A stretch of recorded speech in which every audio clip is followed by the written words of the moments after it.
et tenez-vous prêts. C'est à l'heure où vous n'y penserez pas que le Fils de l'homme viendra. Pierre dit alors, Seigneur, est-ce pour nous que tu dis cette parabole ou bien pour tous? Frères et sœurs, quand Jésus interpelle son peuple, et ses fidèles, ses disciples, à se tenir prêts, Pierre et les apôtres pensaient ne pas être intéressés par cette parole. Et pourtant, avant que ce soit pour les autres, c'était d'abord pour eux, cette interpellation.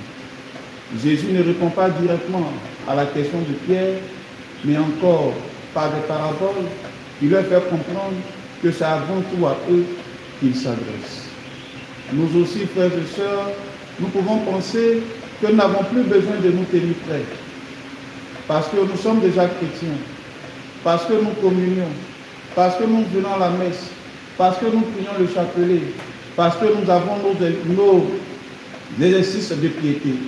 Et donc on peut ne pas se sentir concerné par le fait de se tenir prêt. Et pourtant, frères et sœurs, c'est à nous que le Christ s'adresse. Pourquoi?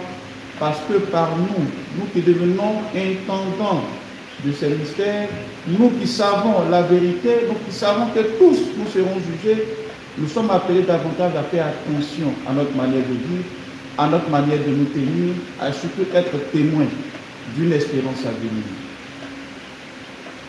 Et se tenir prêt, frères et sœurs, ce n'est pas seulement dans l'église qu'il faut vivre cela, mais c'est en dehors. Pour que les infidèles, comme dit l'évangile de ce jour, qui ne savent pas, puissent être interpellés par notre manière de vivre, par notre manière de nous tenir au milieu de ce monde. Par le baptême, nous avons renoncé à la vie de ce monde pour devenir enfants de Dieu. Est-ce qu'en quittant l'église, en vivant dans le monde, est-ce que nous reflétons réellement cette image d'enfants de Dieu? Saint Paul nous interpelle dans la première lecture à ne plus être esclave du péché. Mais est-ce que c'est ce que nous faisons? Est-ce que c'est ce que nous vivons? Quand bien souvent nous prêtons encore notre corps, nous prêtons encore nos membres, nous prêtons encore notre vie à faire ce qui est contraire à ce que Dieu attend de nous. Oui, frères et sœurs, tous ici, nous savons ce que Dieu attend de nous en tant que chrétiens.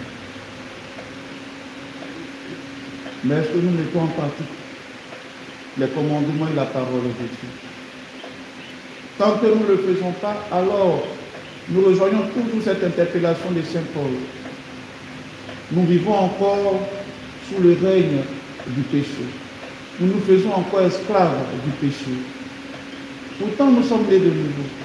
Pourtant, nous sommes appelés à une vie nouvelle. Frères et sœurs, cette interpellation vaut davantage pour nous.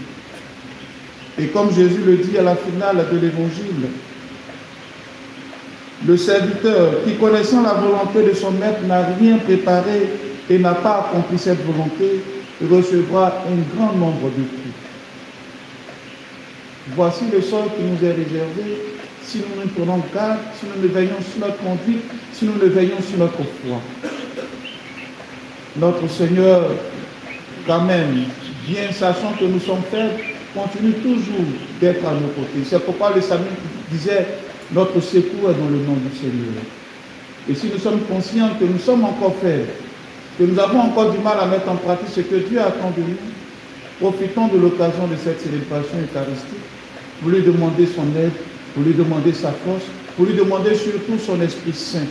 Parce que lorsqu'il quittait ce monde vers son Père, il disait, je vous enverrai l'Esprit Saint, le Paraclet, celui qui vous rappellera tout ce que vous aurez à dire et à faire.